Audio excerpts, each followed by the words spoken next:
झूठा केस करके अगर वो खुद ही घर से निकल जाती है तो बहुत अच्छी बात है, वरना आपकी ड्यूटी बनती है कि उसको आप कहो कि भैया अलग रहो और तब केस करो। हम साथ रहेंगे तो केस कमज़ोर हो जाएगा, फिर तुम्हें कुछ नहीं मिलेगा। अब वो जब अपने मायके जाएगी तो एक बोझ बन के रह जाएगी। जब वो बोझ बन के रह जाएगी, आपने देखा होगा ना कई कई होटल ढाबों में जब कोई खाने के पैसे नहीं चुका पाता तो उससे बर्तन धुलवाए जाते हैं। यही काम उसके भाई भाभी कराएंगे उससे।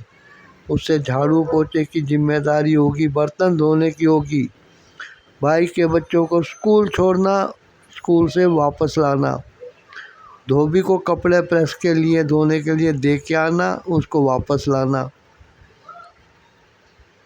खैर प्रेस के लिए दिए जा सकते हैं, धोने के लिए तो उसी से धुलवाए जाएंगे।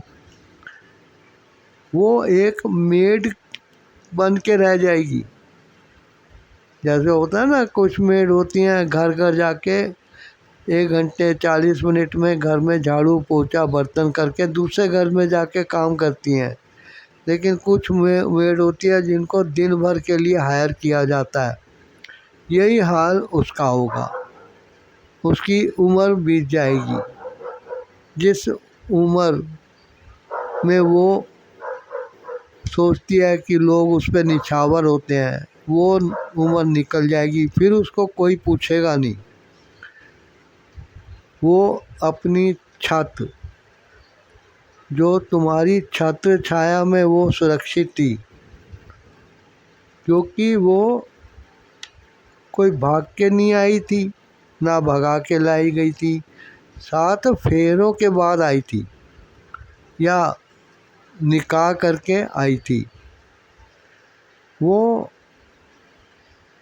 इस घर में सुरक्षित थी, सारा घर उसका था, लेकिन मन में कुछ ऐसे मंसूबे होते हैं, क्योंकि मन बड़ा चंचल है।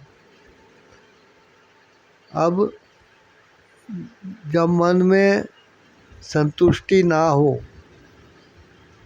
तो आदमी अपनी इच्छा कैसे पूरी करेगा।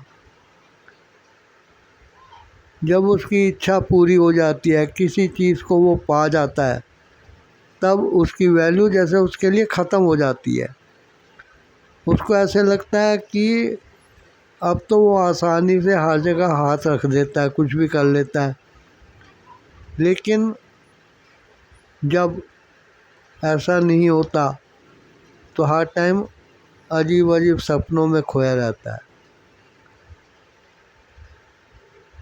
हर लड़का शादी से पहले अपनी बीवी के बारे में बहुत कुछ सपने संजोता है,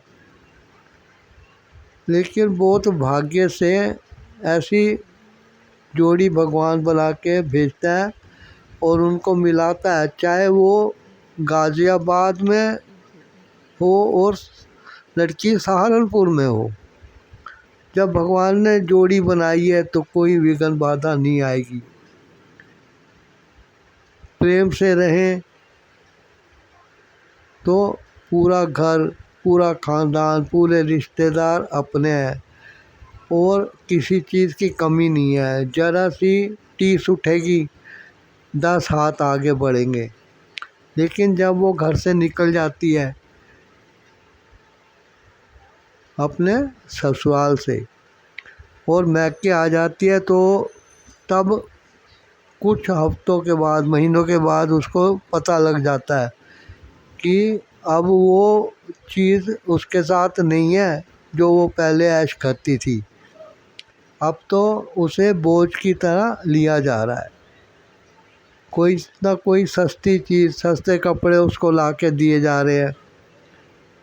उसे बाज़ार ले जाते हैं तो थैले बैग पकड़ा देते हैं।